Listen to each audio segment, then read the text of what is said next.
All right, you're back with us right here on India Tonight on ET Now, and Sandeep's got some more news coming in from the IT world. That's right, Supriya, and some disappointing news for the IT industry. NASSCOM, the industry body, has cut its growth forecast for the IT sector.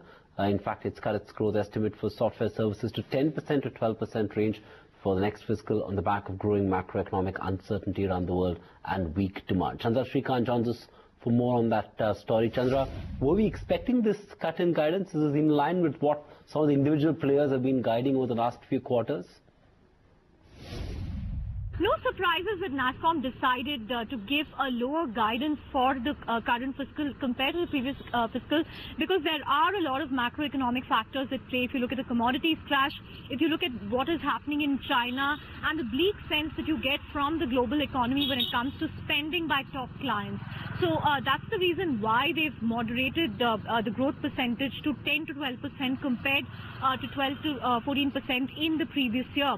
But even within this, perhaps a few bright spots that stand out is the whole digital theme, because NASSCOM President Chandrasekhar, who we spoke to, said that there are still plenty of opportunities to really capitalize on digital. So I think companies per se will not behave in one way or in one manner. It really depends on how individual companies are able to capitalize on strategies. Cognizant and Accenture have really stood out as far as the digital theme is concerned. Infy is also coming back. So it really depends on how individual companies are able to leverage the digital and discretionary spend by clients. Basically, we have released a strategic review today.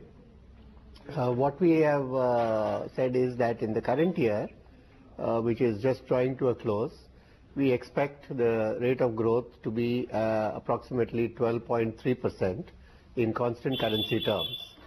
And this would translate into approximately 10.3% in reported currency, which is in dollar terms. Going forward for the next year, we are expecting the growth to be fairly stable in a similar range. We are definitely looking at what kind of mix of indicators